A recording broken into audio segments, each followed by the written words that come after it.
శ్రీమాత్రే నమః. క్షౌరకర్మ ఎప్పుడు పడితే అప్పుడు చేయించుకోకూడదు. అలా చేయించుకుంటే ఆయుర్వృద్ధి అవ్వదు, ఆయు క్షీణం అవుతుంది, అలాగే ఇంట్లో వాళ్ళకి కూడా మంచిది కాదు అంటే దాన్ని మనం కొట్టి పడేస్తాం కదా. అసలు విజ్ఞాన శాస్త్రం ఏం చెప్పింది, మన ఋషులు ఏం చెప్పారు, ఈ వీడియోలో మనం తెలుసుకుందాం. పుట్టి వెంట్రుకలు తీస్తూ ఉంటారు, అది షోడశ కర్మల్లో ఒకటి. చిన్నపిల్లలకి 3 సంవత్సరాల్లో కానీ 5 సంవత్సరాల్లో కానీ పుట్టి వెంట్రుకలు తీయిస్తారు. తీయించిన తర్వాత నిర్దేశించిన వార తిథి నక్షత్రాల్లో మాత్రమే క్షౌరకర్మ చేయించుకోవాలి.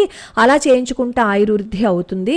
ఇలా చేయించుకోకుండా మన ఇష్టానుసారం చేయించుకుంటే అది ఇంట్లో వాళ్ళకే మంచిది కాదు, ఆయుర్వృద్ధి కూడా జరగదని మన పెద్దవాళ్ళు చెప్తే, కొంతమంది ఏం చెప్తారు అంటే ఆయుష్కర్మ చేయించుకోవాలి అంటే తిథివార నక్షత్రాలు చూడాలి, కానీ మనం సొంతంగా చేసుకునే క్షౌరకర్మకి అవి అవసరం లేదు అని చెప్పి అంటూ ఉంటారు.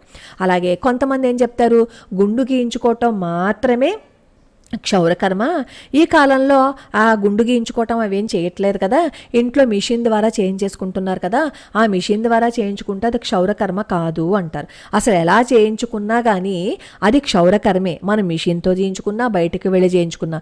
ఈ కాలంలో ప్రతిరోజు క్షౌరం చేయించుకునే వాళ్ళు ఎక్కువగా మనకి కనిపిస్తున్నారు. అలా ఎప్పుడు పడితే అప్పుడు చేయించుకుంటే ఆయుర్వృద్ధి జరగదు. అలా అనగానే చాలామంది అంటారు, ఆ రోజు చేయించుకున్న వాళ్ళలో 70-90 సంవత్సరాలు బ్రతుకున్న వాళ్ళు లేదా మీరు మరీ చెప్తారు అంటారు.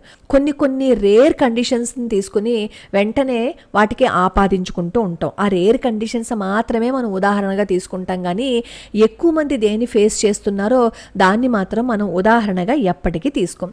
అసలు ఈ క్షౌరం చేయించుకోవటం వల్ల మన ఆయుష్ ఎలా క్షీణిస్తుంది అనేది ఇప్పుడు మనం తెలుసుకుందాం. ముందుగా గడ్డం గీసుకుంటూ ఉంటారు కదా, గడ్డం గీసుకుంటున్నప్పుడు కళ్ళ మీద పెదవుల మీద బ్లేడ్తో కానీ కత్తితో కానీ గీస్తారు. అలా గీసినప్పుడు ఏం చేస్తారు, పైనుంచి కిందకి అంటారు, కింద నుంచి పైకి అంటారు కదా. ఇలా ఎదురు చేసినప్పుడు ఏమవుతుందంటే కళ్ళ నుంచి కాస్త నీళ్ళు వస్తాయి కదా. గడ్డం గీసుకుంటున్నప్పుడైనా చూడండి, ఈ మధ్యనేమో ఆడపిల్లలు కూడా కనుబొమ్మలు ఎప్పుడు పడితే అప్పుడు తీయించేసుకుంటున్నారు. అవి తీయించుకుంటున్నప్పుడు కూడా కళ్ళల్లోంచి నీరు వస్తుంది. ఎందుకంటే కంటి మీద ఈ దవడం మీద ఉన్న నరాలకి కాస్త ఒత్తిడి పెరుగుతుందనమాట.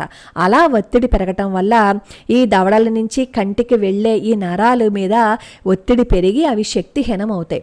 ఎప్పుడైతే శక్తిహీనం అయిపోతాయో కంటి చూపు మందగిస్తుంది. వెంటనే మనం ఏం చేస్తామంటే కారణం తెలుసుకోకుండా మేము ఎక్కువగా చదవడం వల్ల టీవీలు చూడడం వల్ల మాత్రమే మనకి కంటి దోషం వచ్చిందని చెప్పి డాక్టర్ దగ్గరికి వెళ్తాము, కళ్ళజోడు వేయించేసుకుంటాం. శాస్త్ర విరుద్ధంగా చేయించుకున్న వాళ్ళకి ఇబ్బంది అవుతుందని అంటున్నారు మీరు, మరి కుటుంబానికి ఎలాగా అని అడుగుతారు. ఇప్పుడు ఇలాగా ఎప్పుడు పడితే అప్పుడు క్షౌరం చేయించుకుంటున్నాము అని అనుకోండి, ఆ చేయించుకున్న వాళ్ళకి ఈ కంటి వ్యాధులు అవి వస్తూ ఉంటాయి. అవి తర్వాత తరాలకి స్ప్రెడ్ అవుతూ ఉంటాయి కదా. మన సైన్స్ ఏం చెప్పింది, తల్లులకు కానీ తండ్రులకు కానీ మన కుటుంబంలో కానీ ఏవైనా ఉంటే అవి పిల్లలకి వస్తాయి జీన్స్ ద్వారా అని మన శాస్త్రమే చెప్పింది కదా. అలా ఎవరైతే అనవసరంగా చేయకూడని పనులు చేస్తూ ఉంటారో వాళ్ళకి ఏవైతే దోషాలు ఉన్నాయో అవి పిల్లలకి వచ్చే అవకాశం కూడా ఉంటుంది కదా.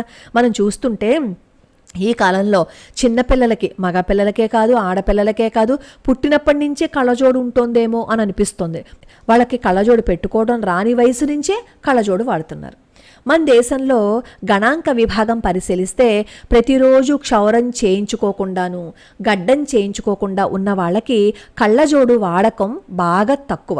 ఒకవేళ అక్కడక్కడ తక్కువ సంఖ్యలో ఉపయోగించే వాళ్ళు ఉన్నా దానికి కారణం ఇంకొకటి అవుతుందన్నమాట. ఎక్కువగా సినిమాలు చూడడం, టీవీలు చూడడము, ప్రకాశవంతమైన మోటార్ వాహనాల యొక్క వెలుతురు చూడడము, ఎలక్ట్రిక్ బల్బులను ఎక్కువగా ఉపయోగించడము, గ్రహణ సమయంలో సూర్యుడిని నేరుగా చూడడము, ఇలాంటి కారణాల వల్ల వాళ్ళకి దృష్టి దోషం సంభవిస్తుంది. సిక్కుల్లో చూడండి, ఈ గడ్డం విడువరు, ఇలాగా కట్టేసుకుంటారు క్లాత్తో. వాళ్ళు ఎక్కువగా గడ్డాన్ని గీసుకోరు కూడా. అలా గడ్డం గీసుకొని సిక్కుల్లోనూ నిత్యము క్షౌరం చేసుకోని వాళ్ళలోనూ ఈ కళ్ళజోడు ధరించడం చాలా అరుదుగా ఉంటుంది. సిక్కుల్లో కూడా ఉన్నారండి కళ్ళజోడు ఉపయోగించేవాళ్ళు అని వెంటనే కింద కామెంట్ పెడతారు. దానికి కారణం ఏవై ఉండొచ్చు అని ఇందాక పైన చెప్పుకున్నాను కదా. బహుశా ఈ సిక్కుల్లో కూడా కళ్ళజోడు వచ్చింది అంటే ఈ వెలుతురిని ఎక్కువగా చూడడమే ఒక కారణం అవుతుంది. అయితే మన శాస్త్రం ఏం చెప్పింది, మన శరీరము ఒక విద్యుత్ కేంద్రం. దేహానికి ఆవశ్యకమైన విద్యుత్తుని సేకరించటము, అలాగే సేకరించినప్పుడు ఎక్కువైపోతే ఆ విద్యుత్తుని విసర్జించటము. గ్రహాల నుంచి నక్షత్రాల నుంచి కొంత విద్యుత్ వస్తుంది కదా, అలా వెలువడిన విద్యుత్ కిరణాలు దేహంలో విద్యుత్ కిరణాల సంయోగంతో సంభవించే దోషాలను నివారించటం కోసం మన మహర్షులు వాళ్ళ మేధాశక్తి చేత కొన్ని నియమాలను చేశారు. ఎప్పుడు అనుకుంటే అప్పుడు క్షౌర కర్మ చేసుకోకూడదని వాళ్ళు నియమం చేశారు. అంటే తిథి వార నక్షత్రాలు చూసి మాత్రమే క్షౌరకర్మ చేసుకోమని పదే పదే చెప్పారు. మరి క్షౌరకర్మకి తిథి వార నక్షత్రాలకి ఏంటి సంబంధం అంటారు. ఒకరోజు చంద్రుడు 12 డిగ్రీలు సంచరిస్తారు. దీనిని ఒక తిథి అంటారు. వారం అంటే భూమి యొక్క చలనం ద్వారా తీర్మానించారు. భూమి తన అక్షాంశ రేఖకి రోజుకి అంటే 24 గంటల కాలంలో 360 డిగ్రీలు తిరుగుతూ ఉంటుంది. అంటే ఒక గంటకి 15 డిగ్రీల దూరము లేదా 4 నిమిషాలకి 1 డిగ్రీ వంతున తిరుగుతూ ఉంటుందన్నమాట. అలా తిరుగుతున్నప్పుడు అదే 24 గంటల కాలమందు 1 డిగ్రీ మాత్రము తన మార్గం నుంచి ముందుకు పోతుంది. అంటే సూర్యుని చుట్టూ తిరుగుదారిలో సూర్యుడి ప్రభావం భూమి మీద పడడానికి 7 రోజులకి ఒకసారి పునరావృతం అవుతూ ఉంటుందన్నమాట. ఈ ఆధారం చేత వారాలని నిర్ణయించారు. ఇంకా నక్షత్రాలంటే ఏ దినములందు చంద్రుడు ఏ నక్షత్ర సమూహంలో సంచారం చేస్తారో ఆ దినాలని ఆ నక్షత్రపు పేరు పెట్టారనమాట. ఇది తిథి వార నక్షత్రాల సంక్షిప్త వివరణ. ఈరోజు పంచాంగాన్ని చూసి చంద్రుడు భూమికి ఎప్పుడు ఏ కోణంలో ఉన్నాడు అనేదాన్ని నిర్ధారిస్తూ మన పండితులు చెప్పేస్తారు. ఈ నిర్ణీత కోణమందు చంద్రుడు ఉన్నప్పుడు అతని ప్రభావం భూమి మీద నివసించే ప్రాణుల మీద ఏ విధంగా ఉంటుంది అనేది జ్యోతిష్య శాస్త్రం చెప్పింది. ఈ ప్రభావం ప్రతిరోజు ఒకేలాగా ఉండదు. పౌర్ణమి అమావాస్య రోజు చూడండి, చంద్రుడు భూమికి కేంద్రంలో ఉంటారు. ఆ రోజుల్లో మాత్రమే సముద్రం పొంగుతుంది. అంటే ఆటుపోటులు అధికంగా ఉంటాయి. చాలా బలహీన మనస్కులు ఆ రోజుల్లో చాలా ఉద్రేకాన్ని పొందుతూ ఉంటారు. దీన్ని విజ్ఞాన శాస్త్రం ఇప్పుడు ఒప్పుకుంది. ఇదే విధంగా ఏ తిథుల్లో ఏ విధమైన ప్రభావాన్ని చూపించును అనే దానికి మన మహర్షులు కనుగొని మనకి అనుగ్రహించారు. ఈ బ్రహ్మాండంలో అనేక నక్షత్రాల నుంచి గ్రహాల నుంచి ఒకే విధమైన శక్తి ఉత్పన్నమవుతూ ఉంటుంది. దీనిని కాస్మిక్ రేస్ అంటారు. ఈ శక్తి భూమి మీద నివసించే ప్రాణుల మీద తన ప్రభావాన్ని చూపిస్తుంది. ఈ విధంగా మనుష్య దేహంలో అసంఖ్యాక జీవకోశము ఎప్పుడూ దేహానికి కావలసిన విద్యుత్తుని ఉత్పత్తి చేస్తూ ఉంటుంది. ఇలా ఉత్పన్నం చేసే జీవకోశముల పనికి అప్పుడప్పుడు బ్రహ్మాండం నుంచి ఏదైతే బహిర్గతమవుతుందో ఆ బహిర్గతమయ్యే శక్తి కూడా సహాయపడుతుందన్నమాట. అంటే అలా సహాయపడచ్చు లేదా కాస్త తొందరని కూడా కలిగించవచ్చు. ఈ విధంగా కాస్త ఒత్తిడి గలక జరిగితే ముందుగా మనం తెలుసుకున్న ప్రకారము తిథి వార నక్షత్రాలు అంటే మొత్తానికి భూమి సూర్య చంద్రుల నుంచి ఏ కోణంలో ఉన్నది అని దాన్ని లెక్కకి తీసుకుని అటువంటి రోజుల్లో క్షౌరకర్మ చేసుకోకూడదు అని చెప్పారు. ఎందుకు అంటే అలా ఆయుష్ కర్మ చేసుకుంటే దేహంలో ఉండే విద్యుత్తు కొంచెం తప్పకుండా విసర్జనమై తీరుతుంది. బ్రహ్మాండం నుంచి వచ్చే విద్యుత్తుకి దేహం నుంచి విసర్జమయ్యే విద్యుత్తుకి సంయోజనం లేకుండా ఉండొచ్చు. ఇది ఎలా సాధ్యము అని అడుగుతారు. ఇప్పటి వైద్య విజ్ఞానము లేజర్ థెరపీ అని చెప్తుంది కదా. లేజర్ థెరపీ మూలకంగా దేహంలో అనేక రోగాలు నివారిస్తున్నారు కదా. ఈ లేజర్ కిరణాలు కళ్ళకు కనిపిస్తున్నాయా? ఇదే విధంగా బ్రహ్మాండం నుంచి బహిర్గతమయ్యే కిరణాలు మానవుని మీద కూడా ప్రభావాన్ని చూపిస్తాయి. దీనిని దురుపయోగం చేయకూడదు అనే దృష్టితోటే ఎప్పుడైతే క్షౌరకర్మ చేయించుకోవాలని చెప్పారో ఆ రోజుల్లోనే క్షౌరకర్మ చేయించుకోవాలి. క్షౌరం చేయించుకుంటున్నప్పుడు మానవుని దేహంలో విద్యుత్ కొంత విసర్జనం జరుగుతుంది. ఆ సమయంలో ఏమవుతుందంటే చంద్ర సూర్యుల నుంచి బహిర్గతమయ్యే శక్తి అంటే కాస్మిక్ రేస్ కూడా కన్నులకు సంబంధించిన నరాల మీద ప్రభావాన్ని చూపిస్తుంది. అంటే ఆప్టిక్ నర్వ్స్ మీద. ఈ జ్యోతిష శాస్త్ర ప్రకారము సూర్యుడు చంద్రుడు నేత్రకారకులు. అంటే నేత్ర సంబంధమైన నరముల మీద వీళ్ళ ప్రభావం ఉండి తీరుతుంది అని చెప్పినట్లయింది కదా. చంద్రుడు భూమికున్న కోణము, భూమి కూడా సూర్యుడి నుంచి ఉండే కోణపు వ్యత్యాసము, చంద్రుడుండే నక్షత్రముల కిరణాల ప్రభావం చేత కొన్ని సమయాల్లో కళ్ళకు సంబంధించిన నరాల మీద మంచి పరిణామము ఉంటుంది, కొన్ని సమయాలలో మంచి ప్రభావం లేకుండా కూడా ఉంటుంది. మంచి పరిణామం లేని దినాలలో గనక ఆయుష్కర్మ చేయించుకుంటే క్రమేణా కన్నులకి సంబంధించిన నరాలు తమ శక్తిని కోల్పోయి కళ్ళద్దాలు ధరించే అవకాశం వస్తూ ఉంటుంది. ఈ విషయంలో రష్యా దేశపు ప్రసిద్ధ భౌతిక శాస్త్రవేత్త కూడా ఆయన అభిప్రాయాలను చెప్పారు. అది మనం తర్వాతి వీడియోలో తెలుసుకుందాము.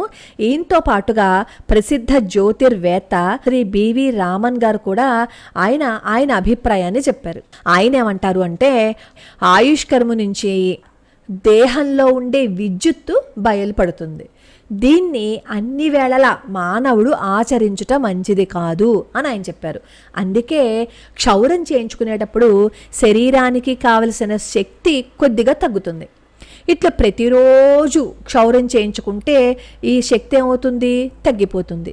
అంటే క్షౌరం చేయించుకోవటము, గోళ్ళు కొరకటము ఇలా ఎప్పుడు పడితే అప్పుడు చేస్తే ఈ శక్తి ఏదైతే ఉంటుందో అది తగ్గుతుంది. ఎప్పుడైతే శక్తి తగ్గిపోతుందో ఆయుక్షీణం జరుగుతుంది. ఆరోగ్యానికి బదులు అనారోగ్యం వస్తుందన్నమాట. ఈ కారణాల చేతే వేదాధ్యయనం ఆచరించే వాళ్ళు కానీ తపస్సు చేసేవాళ్ళు కానీ క్షౌర కర్మని ఆచరించరు. ఈ పై చెప్పిన దోషాలే కాకుండా చెవుడు, బుద్ధిమాంద్యము కూడా నిత్యము ఎవరైతే క్షౌర కర్మ చేయించుకుంటారో వాళ్ళకి వస్తుంది. ఈ దోషాలని పూర్వం కంటే కూడా ఇప్పుడు ఎక్కువగా మనం చూస్తున్నాం కదా. మొత్తానికి ఈ ప్రకృతి ధర్మానికి విరుద్ధంగా ఈ నాగరికత యుగంలో మనం చేస్తున్నాం కాబట్టే దృష్టి దోషాలు ఎక్కువైపోతున్నాయి. కళ్ళజోడు ఉపయోగించటం చిన్న పెద్ద వయసులోనూ స్త్రీ పురుషుల్లోనూ బాగా ఎక్కువైపోయింది. అలాగే చూడండి, ఎవరిని చూసినా సరే ఈ చెవిటి మిషన్లు కూడా ఈ మధ్య కాలంలో ఉపయోగించడం ఎక్కువైపోయింది. ఇది ఈనాటి నాగరికత మూలకంగా దాపురించిన ఆభరణము అని చెప్పుకోవచ్చు కదా. ఎవరికైనా సరే కళ్ళజోడు లేకపోతే విచిత్రంగా చూస్తున్నారు ఈ కాలంలో. కాబట్టే క్షౌరకర్మ సోమ, బుధ, గురు, శుక్రవారాల్లో విధియ, తదియ, పంచమి, దశమి, త్రయోదశి తిథులలోను అశ్విని, పునర్వసు, పుష్యమి, మృగశిర, స్వాతి, రేవతి, ధనిష్ట, శతభిషాలు ఈ నక్షత్రాల్లో చేసుకోవటం శ్రేష్టం. అందులోనూ బుధ, శుక్రవారాల్లో నిషిద్ధ తిథి నక్షత్రాలు ఉన్నా సరే క్షౌరకర్మ చేసుకోవచ్చు. అంటే బుధ, శుక్రవారాల్లో చేయించుకుంటే ఈ నక్షత్రాలు లేకపోయినా ఈ తిథి లేకపోయినా చేయించేసుకోవచ్చు అనమాట. పాడ్యమి, చవితి, షష్ఠి, అష్టమి, నవమి, అమావాస్య, పౌర్ణమి తిథులందు పనికిరాదు. ఆది, శని, మంగళవారాలు పనికిరావు. అన్నీ బాగున్నను శని, మంగళవారాలు పనికిరావు. కానీ శనివారం చాలామంది చేయించుకుంటూ ఉంటారు. రాజ ఉద్యోగులకు తిథి వారాలతో నిమిత్తం లేదని, వాళ్ళు ఏ రోజైనా చేయించుకోవచ్చని ధర్మసింధువులో చెప్పారు. కానీ రోజు అని మాత్రం కాదు, రోజు కూడా చేయించుకోకూడదు వాళ్ళు, ఎంత ఉద్యోగం చేయించుకుంటున్నా సరే. మరి క్షౌరం ఎలా గీయించుకోవాలి? మొదటేమో గడ్డం గీయించుకున్న తర్వాత చంకలు, ఆ పైన తల క్షౌరము చేయించుకోవాలి. కానీ ఇప్పుడు ఈ కాలంలో ఏం చేస్తున్నారు, ముందేమో తల క్షౌరం చేయించేసుకుంటున్నారు, తర్వాత గడ్డము, ఆ తర్వాత చంకలు చేయించుకుంటున్నారు. కానీ అలా చేయించుకోకూడదు అని మన శాస్త్రం చెప్తోంది. ఈ కర్మని మన వాళ్ళు ఆయుష్ కర్మ అంటారు. శాస్త్ర ప్రకారము చేస్తే ఆయుర్దాయానికి భంగం ఉండదు.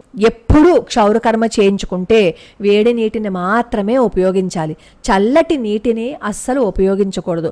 అలా ఉపయోగిస్తే ఆయుక్షీణం. చాలా విషయాలు మనం తెలుసుకున్నాం కదా. కాబట్టి ఎప్పుడు మనం మన శాస్త్రం చెప్పిన దాన్ని కొట్టి పడేయకూడదు.